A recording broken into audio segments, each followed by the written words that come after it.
Hey folks, if we could silence our cell phones just so we can get ready, so it doesn't go off during the press conference, that'd be great. We're going to get started here in a couple moments. Thank you.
Good morning.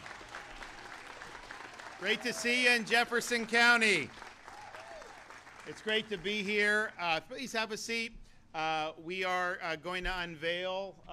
Where's it at? Right. Okay, it's up on the stairs. So we're here as part of Florida's commitment to celebrate America's 250th anniversary, which will be basically a year from now, July 4th, 2026. And so we've worked with the legislature, we've worked with our Secretary of State, who's here with us, Cord Bird, to say that Florida really wants to celebrate this. It's a chance for young people to understand what it means to be an American, how our country came into existence, what are some of the principles that the country was based upon, but also give credit to the people that helped make that happen in our founding generation. So we were able to get on loan from Mount Vernon a statue of George Washington that we placed in the Florida Capitol. Amazing statue, and that symbolizes our affection for the founder of our country, for Washington's virtues and his leadership, and really was the glue that held the whole experiment together, because it likely would never have gotten off the ground without Washington. So that was something that was very significant. We do believe that there's remaking of the Rose Garden at the White House, and there's been a request to whether that could go up to D.C., and so obviously we would honor that. But we will be given approval to do a replica from Mount Vernon. I guess you got to get the approval from Mount Vernon. So one way or another, we will have that. But what we wanted to do was make sure that we are working with, because we've got a lot of counties in Florida named after founding fathers. We, of course, have a Washington County. We have a Monroe County. We have a Madison County. We have a Hamilton County. We have a Franklin County. And yes, we have here a Jefferson County. And so we want to make sure, particularly in those counties, that we are providing what we can from the state to have commemorations of those namesakes. And so what we'll be able to unveil today is a statue that the Secretary of State was able to acquire of the namesake of this county, Thomas Jefferson. And I think that that's something that's appropriate. We know that when we celebrate the 250th next July, that we will be reflecting a lot on the Declaration of Independence. Not only what is written there, but what those words mean, and also what went into it. And if you think about back then, when they had skirmishes with the in the colonial times with Britain over the Stamp Act, you had the tea in Boston Harbor, you had a lot of things that built up over probably more than a decade, but for most of that, they basically just viewed themselves as being treated as second-class citizens. They basically just wanted to be viewed as first-class Englishmen, treated no different than if they were across the pond. I don't think initially it was going to be as grand. I think these were protests where they were trying to assert their rights as Englishmen, and they felt that they were not getting that as colonists. And I think that's probably true. But as it built, it really got momentum. And so they then met in Philadelphia in 1776 to determine what would be the course of action that they would ultimately take. And to be honest, if you look at some of the things that they dealt with, some of these taxes and everything, honestly, they were, compared to how we're taxed today, was kind of modest. But they were very sensitive about if government could tax them and they had no say in it, even if it was a small amount, that they were basically consigning their rights away and they'd end up in the dustbin of history. And so they had to assert their right to govern themselves and to have a say into how these things are done. So they meet there and they make this momentous decision to actually declare independence. And that wasn't something that's done willy-nilly. I mean, you see now these people, like anything happens, people go out and virtue signal and they'll say this and that. And a lot of it's just hollow, right? Because you can go out and pop off on social media. You can do this. Nobody cares. Well, back then when they took that step, they were pledging their lives, their fortunes, and their sacred honor. And every single person that signed that declaration on July 4th, 1776, effectively was signing their own death warrant.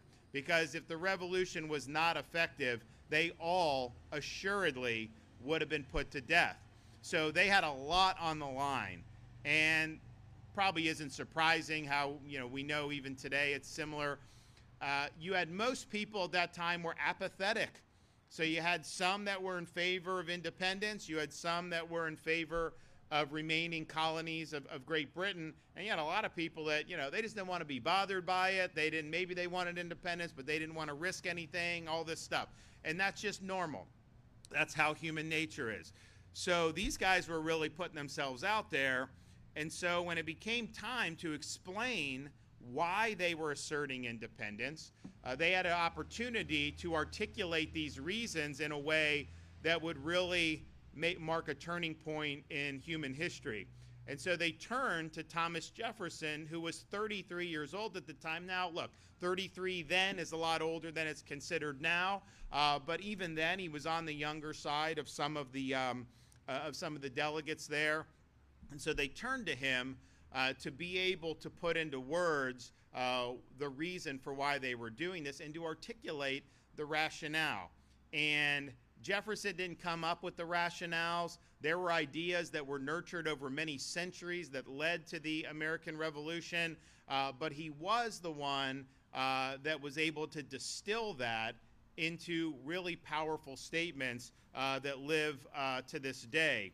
John Adams said that in the Declaration of Independence, Jefferson's words gave voice to a revolution that will echo through the ages. And that's been 100% true. When they sat down to sign the Declaration of Independence, the standard in government was that kings and autocrats would determine whether you had freedom or not, what your privileges were, and anything that you were able to do was basically a courtesy of the state. They believed in a divine right of kings, basically. So God is endowing the ruler with power, and then the ruler can kind of parcel out little crumbs to the citizenry as the ruler sees fit. And that really wasn't questioned for much of human history. The founding fathers in the Declaration, what Jefferson wrote, they turned that on its head. And they said, no, our rights do not come from government. Our rights as people come directly from what Jefferson said, the Creator, which is God. And so God-given rights are there. The role of government is not to give you rights, but to protect the rights that you already possess naturally. So he articulated that and the purpose of government and saying how we hold these truths to be self-evident, that we are endowed by our Creator with certain inalienable rights, among these life, liberty, and the pursuit of happiness, and that all men are created equal. Now, that was an aspirational statement at the time, but it was a revolutionary statement because they were asserting that the power ultimately resided with we the people, not with the government. So Jefferson puts pen to paper on that.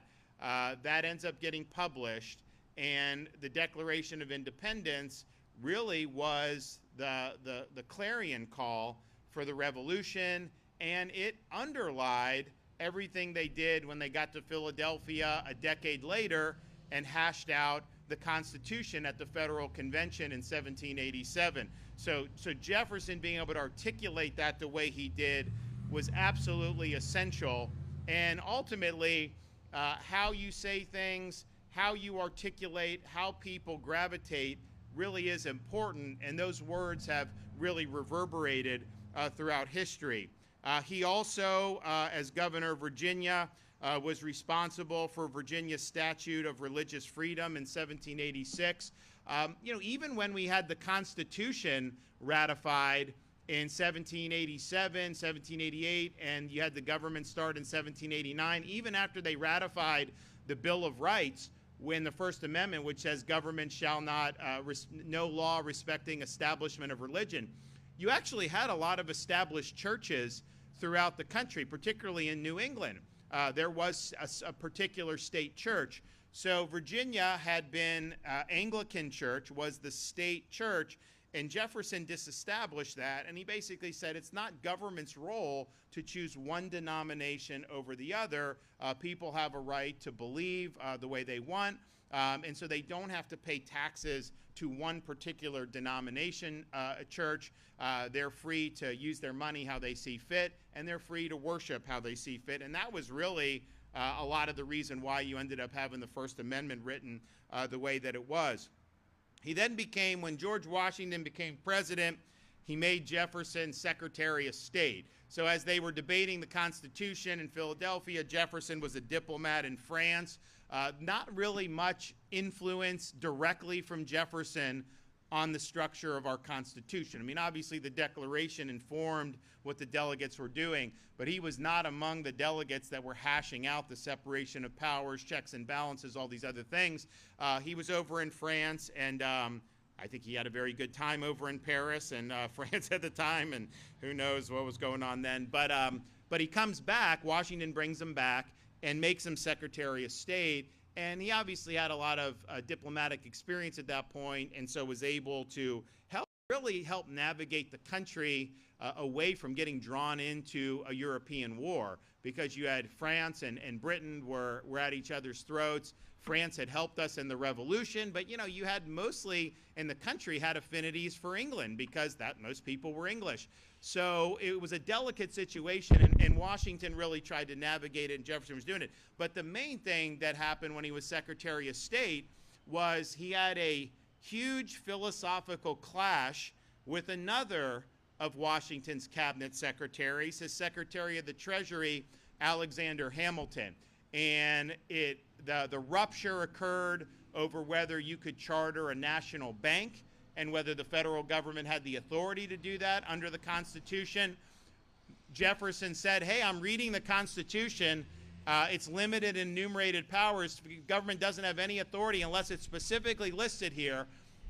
Hamilton said, well, no, yeah, you have enumerated powers, and then you also have a clause that says anything that's necessary and proper for bringing that into account, you can also do. And so it really created the first two-party system, because when Washington got elected, there were no political parties. They viewed that as very bad. And honestly, there's a lot bad about it even today. But they viewed it as very bad. But you had Hamilton's vision, which was, more urban, more industrial, and then Jefferson's vision was more agrarian and rural, and he would say more small d democratic. Hamilton, he would say, was more of an elitist, although Jefferson lived as an elitist and as an aristocrat. So they were arguing over these things. But if you want to know about debates throughout American history that we have had about the role of government, almost all those debates trace back to Hamilton and Jefferson having the clash. And they were both really big intellects, really big thinkers. And ultimately, Hamilton, I think, won Washington's affection with his vision more than Jefferson did. But Jefferson ended up getting elected president in 1800, and then he was able to put his vision into reality. But it's interesting because he was viewing, they say it when they teach it in school, they say, well, he was a strict constructionist. Hamilton was a loose constructionist. And maybe that's the right way, but I mean, I think that a lot of people view it and say, you want to just accurately interpret the Constitution, and so if there's a robust power, then it's robust. If it's not, then it's not. Be that as it may, the caricature of Jefferson has been that he was very stingy. He read every single power very narrowly. You couldn't really move a muscle at the federal level unless it was specifically there in the Constitution. But then he had an opportunity to do something which no president has been able to do since then, and that's double the size of the country with the Louisiana Purchase. And it created a conundrum for him, because if you're going to be very stingy on how you view that, there was no explicit provision saying that you could buy land. Now, there were powers that would imply that, and that's why a lot of people were fine with what he did. But, you know, he had to really wrestle with this. Ultimately, he pulled the trigger. It's got to be one of the best real estate acquisitions in world history that he was able to do, and it really set the stage for the country to expand and ultimately become what it is. He reduced the federal debt when he was in. That's something that I think a lot of people, you know, appreciate this day and age. I don't think the founders would ever have imagined that we would have ended up having a debt to GDP ratio that's like 130% of our economy. So he really was fiscally responsible, and he did believe in limited government. He didn't want government micromanaging. He really wanted the states to be the leader and be in control of this. Now, some people looked at his presidency. You know, there were definitely some missteps, the embargo of 1807, all this stuff. And I think it was Benjamin Rush that said, you know, he loved Jefferson, but Jefferson may have had a little bit more genius than judgment on some of these core issues. So that's something that people have criticized him for. And he's also, of course, been criticized for having written the Declaration of Independence, saying that all men are created equal, and yet continue all the way until the end to own a lot of slaves. And people say, you know, you were in Virginia, you know, it was a plantation type society before the Declaration. But, you know, even other people that were in that, like George Washington, eventually freed all his slaves. Jefferson never did that. It was always a big struggle with him, and he would kind of agonize in these letters. But a lot of people have said, okay, he asserted everyone's equal. He said that we're small d democratic, but he really did live as an aristocrat and didn't totally fulfill in his personal life the principles that he put down. And so he's criticized for that. And I think it's totally fair. And I think it's fair to criticize any of the founders for the decisions and actions they make. But I do think it's wrong to demonize them and act like somehow 250 years later, like, oh, you know, did this. So take them for all the pluses and minuses. And even when he retired, you know, he founded one of the great universities in this country, University of Virginia. He designed the University of Virginia. He was an architect and was able to do that. Honestly, this building is similar to kind of Jefferson's style of architecture. So he was a very multifaceted guy, not just a statesman. He was a scholar, he was a writer, he was an inventor. He did a lot of things that, you know, you really probably wouldn't see too many people who were able to do that in this day and age. And so I think it's appropriate that the state of Florida is recognizing, you know, all the people that helped bring into fruition our country. But I think here in Jefferson County, I think it's appropriate to be able to have a statute that's been provided by the state of Florida so people can see the namesake and really study, and particularly for young people, think about, you know, some of the major issues that they were dealing with at the time, how he navigated independence, how he navigated some of these things. Really, really significant history. So I want to thank Cord Bird for helping make this happen. You know, we met at the end of last year, and I was like, we really want to do well here. We want to get this done. And I think we're really ahead of the curve with where other states are going. We've done the Washington. We have the Jefferson will unveil here. I know we're working on Hamilton, Madison. I think Franklin's in the works. We have that coming, which will be really, really good. And on it goes. And, you know, we're not just going to only do counties that have namesakes. We think that America's 250 is important to celebrate in a wide variety of ways across all of Florida, and that's exactly what we're going to do. So, Cord, you want to come up here and we'll get this done?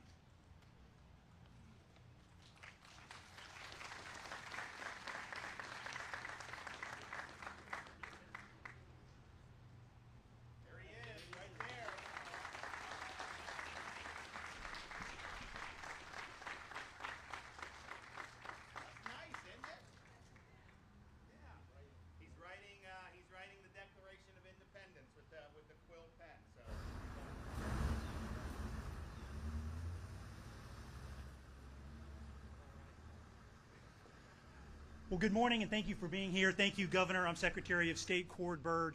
I have to think that Thomas Jefferson is smiling down from heaven, seeing that we are in Monticello in Jefferson County at the courthouse in a statue celebrating his life.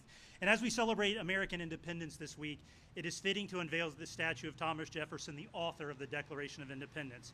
And I do want to take a moment. I see my good friends, Senator Corey Simon, Representative Allison Tanter here, and I know Supervisor of Election Michelle Milligan. Y'all have great representation here in Jefferson.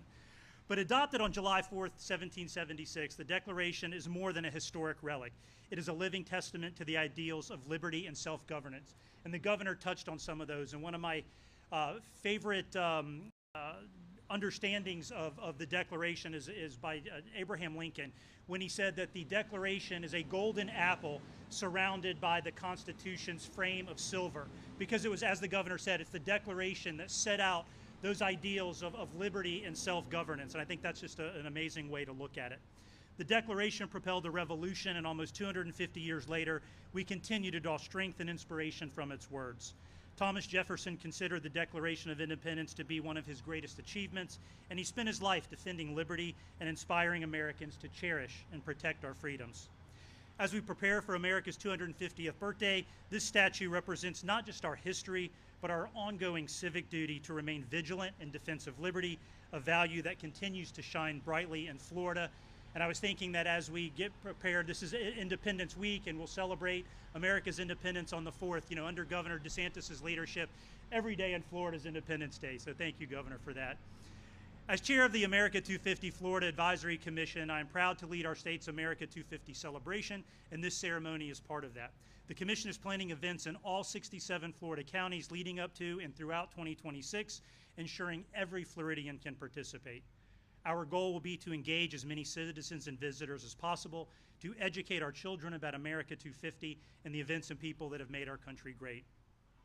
I want to recognize the Department of State's Division of Historical Resources, who played an important role in acquiring the statue and working with Jefferson County Administrator Shannon Meddy on the logistics of bringing this important symbol to Monticello. I especially want to recognize the Museum of Florida's History Design and Fabrication Shop for transporting and installing the statue here at the courthouse. He weighs about 1,000 pounds, so it was quite an achievement to get it here.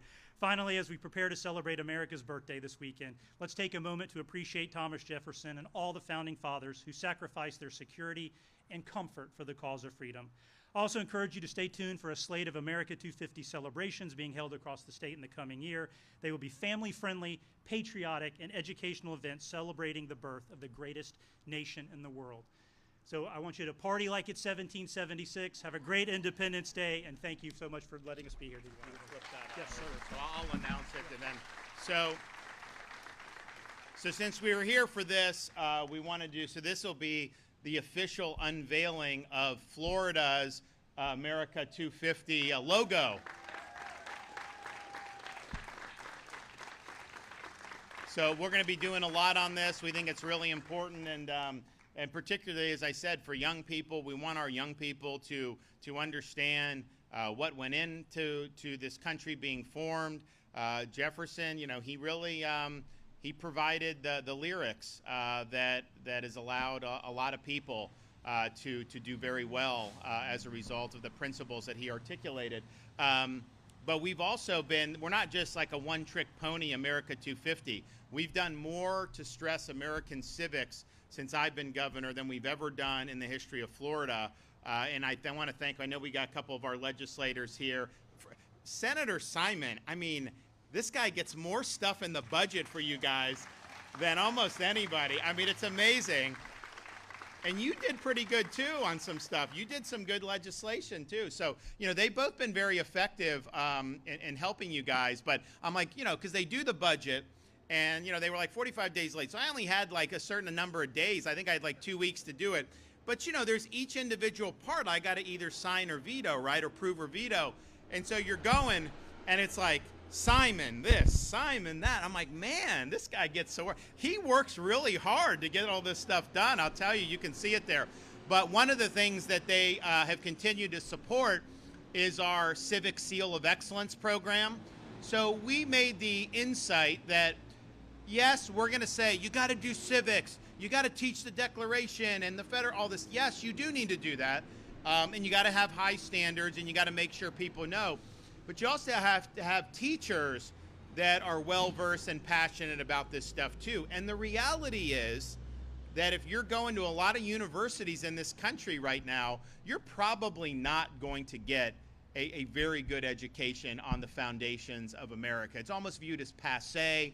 It doesn't fit into their ideological agenda. Obviously, people, they villainize some of these, you know, the ideological warriors in these universities have villainized the founding fathers. So you end up where even if this is something you want, you just may not have access. So we created, working with the Florida Department of Education, as well as a bunch of scholars around the country, people from like Hillsdale College, people from all these great organizations, and we created a 50-hour course. And so if you go through that, you get a $3,000 bonus for going through it. It's not just for civics teachers. If you're a history teacher, by all means, English teacher, heck, if you're a science teacher, we want you to do, because we think it's important, because the insight is basically, we can sit here and say, you know, this kid needs to go to college and become a doctor. This kid needs to go college and go to business. This kid maybe go to trade school and will do this or that. Great. There's a whole bunch of different pathways. But every single person that comes out of our K-12 system in Florida will be called upon to exercise the responsibilities of being an American citizen and being somebody that is that has agency over the future of the republic.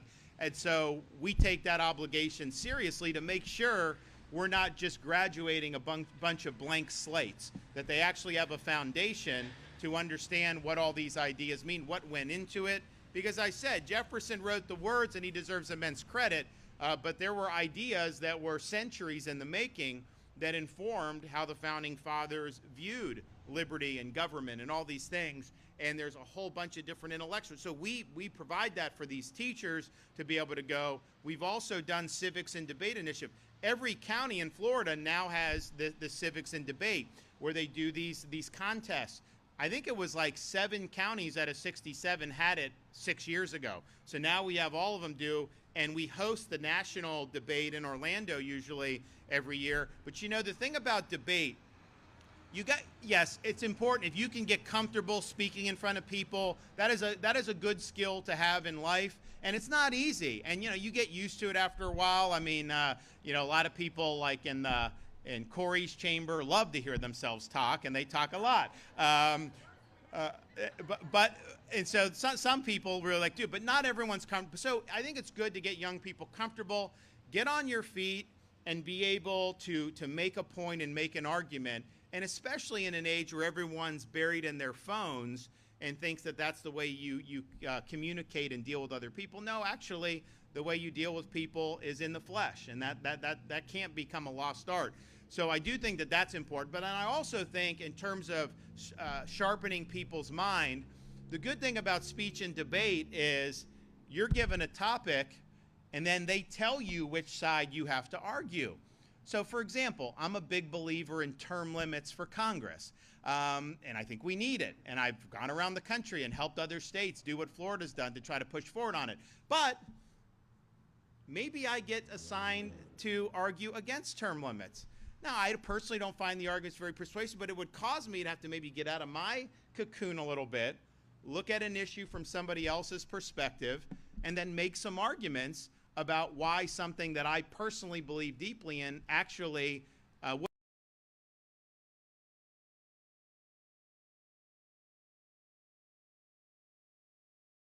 you. And I think one of the terrible things that's happened in a lot of our higher education around the country is when they're trying to impose orthodoxy, you end up graduating students that never have their assumptions questioned.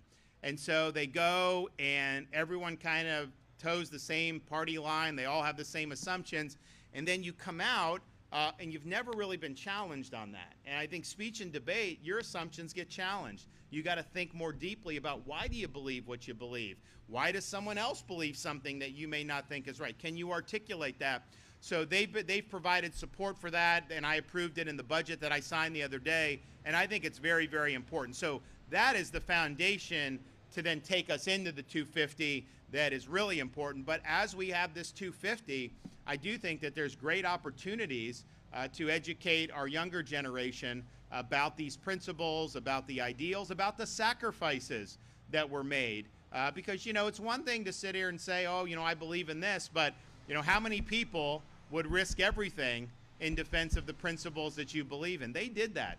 They knew that there was no turning back. Once they signed that document, they knew that they were on that target list, and they would not have lived to see their future had they not succeeded. So they went all in on liberty. They went all in on a really big historical gamble, but the gamble paid off because they were able to establish a new republic based on principles that were not just unique to 1776, principles that have endured throughout the centuries. And so that is something that's worth celebrating. That is something we will celebrate. You will probably be seeing more of this logo in the next year, but our view is we're going to keep celebrating leading up to July 4th of July 4th of 2026 to commemorate 250. So you'll see us through the balance of this year and then all in the next year. And we've got a lot of cooks in the kitchen come up with great ideas to be able to really make this special in the state of Florida. Some states may not lean into this. Some states may just do their own. What I can only imagine what like California is going to do. I mean, I can only imagine what New York City will do if this guy gets elected mayor. I can tell you that.